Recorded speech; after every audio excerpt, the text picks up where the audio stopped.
أعوذ بالله من الشيطان الرجيم.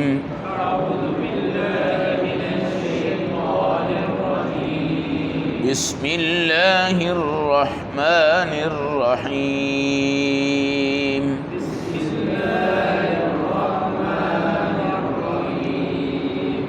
قيما لينذر بأسا شديدا من لدنه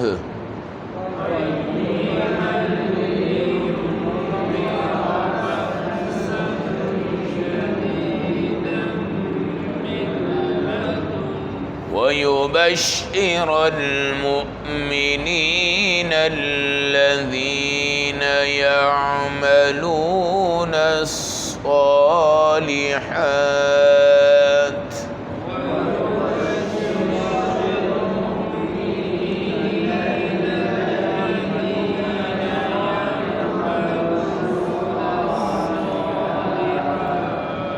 أن لهم أجرا حسنا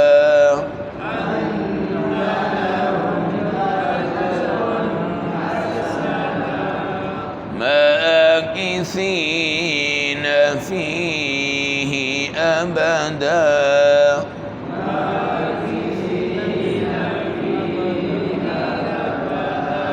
وينذر الذين قالوا اتخذ الله ولدا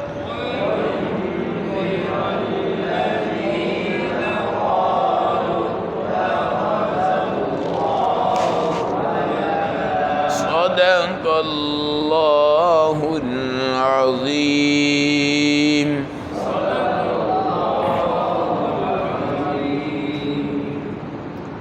تلاوت کردہ آیات مبارکہ کا ترجمہ قیما، یہ قرآن بالکل سیدھا ہے، لینذر بأسا شدیدا من لدنہ، تاکہ ڈرایا جائے ایک سخت عذاب سے اس قرآن حکیم کے ذریعے جو اللہ کی طرف سے آیا ہے۔ وَيُبَشِّرَ الْمُؤْمِنِينَ، اے نبی آپ بشارت دیجئے ایمان والوں کو، الَّذِينَ يَعْمَلُونَ الصَّالِحَاتِ، جو نیک اعمال کرتے رہے، ان لہم اجرا حسنا، اللہ ان کو بہت خوبصورت اجر عطا فرمائیں گے، ماکثین فیہ ابدا، اور جنت والے ہمیشہ ہمیشہ جنت میں رہیں گے، وینذر الذین قالوا اتخذ اللہ ولدا، اور ڈرایا جائے اس قرآن کے ذریعے ان لوگوں کو بھی جنہوں نے یہ کہا کہ خدا نے بھی اپنا کوئی بیٹا بنا لیا ہے۔ آیت نمبر 2، 3، 4، پارہ نمبر 15 سورۃ الکہف۔ قرآن کی صفت ہے قیما، بالکل سیدھا ہے، اور آنے والے انسان کو بھی یہ بالکل سیدھا کر دیتا ہے۔ اور اہدنا الصراط المستقیم، یہ روزانہ اللہ ہمیں پڑھنے کی توفیق عطا فرماتے ہیں۔ ہمارا اور غیر نمازی آدمی کا لاکھوں درجے کا فرق ہے۔ اہدنا الصراط المستقیم، جی یہ روزانہ اللہ ہمیں پڑھنے کی توفیق عطا فرماتے ہیں۔ صراط مستقیم اس کو کہتے ہیں جو بالکل آپ کی معلومات کے مطابق سیدھا ہو، جس میں کوئی موڑ نہ ہو، جس کو اول سے آخر تک راستہ بتانے والی کوئی بڑی شخصیت ہو جیسا کہ اللہ ہے، وہ صراط مستقیم ہوتا ہے۔ ورنہ آج کل کسی کالونی میں، سوسائٹی میں راستہ گم ہو جائے نا، تو پوچھنے والے کو پوچھتے ہیں تو 20 بندے کو ادھر گھما رہا ہوتا ہے، کوئی ادھر گھما رہا ہوتا ہے، کوئی ادھر گھما رہا ہوتا ہے، کوئی ادھر۔ ہمارے نبی نے فرمایا کہ صدقہ یہ ہے کہ مال خرچ کرو، جان خرچ کرو، کسی کو راستہ بتاؤ، یہ بھی صدقہ ہے، کسی کا بوجھ اٹھا کے چلو، یہ بھی صدقہ ہے، کچھ بھی نہیں آتا تو مسکرا کے مل لو، یہ بھی کیا ہوتا ہے؟ صدقہ ہوتا ہے۔ تو راستہ بتانا بھی بہت بڑا کیا ہوتا ہے؟ اجر ہوتا ہے۔ قیماً، قرآن بالکل سیدھا ہے اور اپنے آنے والے بندے کو کیا کرتا ہے؟ سیدھا رکھتا ہے۔ لینذر بأسا شدیدا، یہ قرآن اس لیے تاکہ ایک سخت عذاب جو آنے والا ہے اس سے ہم ڈر جائیں، اس سے ہم ڈر جائیں۔ چنانچہ قرآن جہنم کا ذکر کرتا ہے، قرآن جہنم کی آگ کا ذکر کرتا ہے، قرآن جہنم کے عذاب کا ذکر کرتا ہے، قرآن جہنم کے صفات کا ذکر کرتا ہے۔ قرآن اللہ کا کلام ہے اور گویا اللہ آپ کو بتا رہے ہیں کہ جہنم کیسی ہے، اس کی گہرائی کیسی ہے، اس کا عذاب کیسا ہے، اس کا پانی کیسا ہے، اس کی صفات کیسی ہیں۔ کیا اس میں کوئی جھوٹی خبر ہے؟ کیا اس میں کوئی ایسی بات ہے کہ پتہ نہیں ٹھیک ہوگا یا غلط ہوگا؟ نہیں، ہے ہی ٹھیک، بالکل ٹھیک، بنانے والا خود بتا رہا ہے، اور اس کا قرآن آپ کو جہنم کے عذاب سے ڈرا رہا ہے۔ اس لیے 1000 آیتوں میں اللہ کے عذاب سے ڈرایا گیا قرآن میں، 1000 آیتوں میں۔ ہمارے نبی سے پوچھا گیا یا رسول اللہ آپ بوڑھے ہوئے ہیں، بہت جلد بوڑھے ہو گئے ہیں، آپ کے بال سفید ہو گئے ہیں۔ آپ نے فرمایا سورۃ الحاقہ، سورۃ القیامہ، سورۃ الزلزال، سورۃ الہود، ان سورتوں نے مجھے کیا کر دیا ہے؟ بوڑھا کر دیا ہے، کہ میں سوچتا ہوں کہ یہ عذاب کیسے چکھیں گے۔ ہمیں بتایا جائے نا کہ تمہارا 6 مہینے کے بچے کو بھٹی میں ڈالا جائے گا، جی 6 مہینے کے بچے کو آگ کی بھٹی میں ڈالا جائے گا، اور تمہارے 40 سال کا جو بھائی ہے اس کو فلاں آگ کی بھٹی میں ڈالا جائے گا، اور تمہارا 50 سال کا جو بھائی ہے اس کو فلاں میں ڈالا جائے گا، اور تمہاری بیوی کو فلاں بھٹی میں ڈالا جائے گا، اور تمہارے چھوٹے بھائی کو فلاں بھٹی میں ڈالا جائے گا، اور اگر تمہاری والدہ بے نمازی ہے اس کو فلاں عذاب جہنم میں ڈالا جائے گا۔ آپ بتائیں یہ سکون والی بات ہوگی یا فکر والی بات ہوگی؟ اور کیا اس کے اوپر ہم توجہ دیں گے کہ ہم ان کو جہنم سے بچائیں گے، جہنم میں پھینکنے والی بات کریں گے؟ اس لیے ہمارے نبی صلی اللہ علیہ وسلم بے نمازی لوگوں کو جب دیکھتے تو رنگ متغیر ہو جاتا، رنگ متغیر ہو جاتا۔ حضرت علی جب نماز کا ٹائم آتا وضو کرتے تو رنگ ایسے زرد ہو جاتا ہے جیسے یرقان کے مریض کا ہوتا ہے، اور آپ فرماتے کہ میں اس قابل نہیں ہوں اذان سنوں، نماز کے لیے جا کے صف پہ اللہ مجھے کھڑا کر دے۔ بہت آزمائش کا وقت ہے، بہت بڑا وقت ہے، اللہ کی شاہی دربار میں جانے کا وقت ہے۔ تو قرآن کیوں اترا ہے؟ آپ کو سخت عذاب سے کیا کرتا ہے؟ یہ ڈراتا ہے، لیکن ساتھ ساتھ یبشر المؤمنین، آپ ان ایمان والوں کو بشارت دیں یعملون الصالحات، جو نیکیاں کرتے ہیں۔ جی یہ کلمہ پڑھ لیا، نماز کی ضرورت نہیں ہے، کلمہ پڑھ لیا، زکوٰۃ کی ضرورت نہیں ہے، کلمہ پڑھ لیا، اب قرآن کی تلاوت کی ضرورت نہیں ہے، اب حج کی ضرورت نہیں ہے، اب جہاد کی ضرورت نہیں ہے۔ ایسے مفت کے پیر دنیا میں موجود ہیں۔ ہاں بھئی کلمہ پڑھا ہے، پڑھو لا الہ الا اللہ محمد الرسول اللہ، جی کلمہ پڑھ لیا، جی ہم کہاں ہیں؟ جنت میں۔ اللہ کیا کہہ رہے ہیں؟ وَيُبَشِّرَ الْمُؤْمِنِينَ، کلمہ پڑھنے والوں کو بشارت دیجئے، کون سے؟ الَّذِينَ يَعْمَلُونَ الصَّالِحَاتِ، جو نیکی کرتے رہتے ہیں، اعمال۔ جی آپ کو آٹا ہو تو روٹی ملتی ہے، نلکا ہو تو پانی ملتا ہے، سالن بناتے ہیں تو اس کے لیے 10 چیزوں کی ضرورت ہوتی ہے۔ جی کوئی بندہ یہ نہیں کہتا میں نے تصور میں سالن بنا کے کھا لی ہے، تصور میں روٹی بنا کے کھا لی ہے، میں نے تصور میں کپڑے پہن لیے ہیں، میں نے تصور کیا جی میں 50,000 کا سوٹ ہے وہ میں پہن رہا ہوں، میں نے تصور میں سوٹ کیا کر لیا ہے؟ پہن لیا۔ میرا تصور ہے جی میں پراڈو گاڑی کا مالک ہوں اور میں اس میں سوار ہو گیا ہوں اور میں اس میں بیٹھ بھی گیا ہوں اور وہ چل بھی گئی ہے۔ تصوراتی دنیا میں کوئی بندہ نہیں رہتا۔ دین میں کیا کہتے ہیں؟ بس کلمہ ہے یار، سیدھے ہو جائیں گے۔ یاد رکھیے گا، کلمہ جس کا معتبر ہوتا ہے وہ مقناطیس کی طرح نیک اعمال سے چمٹ جاتا ہے۔ کلمہ گو بغیر اعمال کے رہ ہی نہیں سکتا، یہ غلط بات ہے۔ ہاں یہ ہے کہ رسمی کلمہ پڑھاؤ، رسمی کلمہ پڑھاؤ، وہ ایک الگ بات ہے، وہ تو میرے اللہ کو دھوکہ دینے کی بات ہے۔ لا الہ الا اللہ محمد الرسول اللہ جس نے گہرائی سے پڑھا ہو تو اعمال اس کی غذا ہے، اعمال اس کا پانی ہے، اعمال اس کا لباس ہے، اعمال اس کا سکون ہے، اعمال اس کی شفا ہے، اعمال اس کی روحانی ترقی ہے، اعمال اس کی جسمانی ترقی ہے۔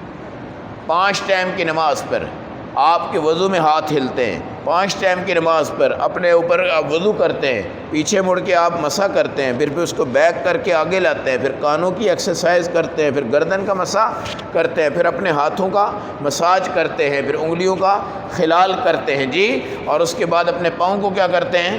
دھوتے ہیں، پھر اس کے بعد نماز کے لیے آتے ہیں اور 17 رکھتے ہیں، کبھی 5 رکھتے ہیں، کبھی 3 رکھتے ہیں، کبھی کتنی رکھتے ہیں آپ پڑھتے ہیں، اور یہ ایکسرسائز جو آپ کرتے ہیں یہ 5 ٹائم کی نماز میں اللہ نے اتنی ایکسرسائز عطا فرما دی ہے کہ بے نمازی اس کا تصور بھی نہیں کر سکتا کہ یہ کیا چیز ہے۔ بے نمازی کبھی اس کا تصور، وضو کا تصور، نماز کا تصور، سکون کا تصور۔ اللہ نے انسان بنایا ہے اور انسان اپنے پورے مقصد پورے کر رہا ہے، روٹی کا، پانی کا، کھانے کا، ہر چیز پوری کر رہا ہے، لیکن مقصد جو اللہ کا ہے وہ عبادت تھی۔ پالا کس لیے؟ عبادت کے لیے۔ پلایا کس لیے؟ عبادت کے لیے۔ کھلایا کس لیے؟ عبادت کے لیے۔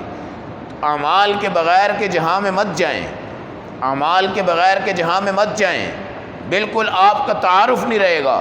اعمال سے آپ کا تعارف جبرائیل کو بھی ہوتا ہے، اعمال سے آپ کا تعارف اسرافیل کو ہوتا ہے، اعمال سے آپ کا تعارف میکائیل کو ہوتا ہے۔ اعمال کریں گے تو درخت آپ کے لیے تعریف کرتے ہیں، اعمال کریں گے سمندر کی مچھلیاں آپ کے لیے تعریف کرتی ہیں، اعمال کریں گے سورج اور چاند اور ستارے آپ پر رحمتیں بھیجتے ہیں، اعمال کریں گے فرشتے آپ کے گھروں پر، آپ کے عمل پر، آپ کی نیکیوں میں اجر آتے ہیں۔ وہ کھوکھلا بندہ ہے جس نے کبھی زندگی میں عمل دیکھا ہی نہیں ہے، فرشتوں کو اس کا کیا تعارف ہے، اور مسجد کو اس کا کیا تعارف ہے، اور ایمان والوں کا کیا تعارف ہے؟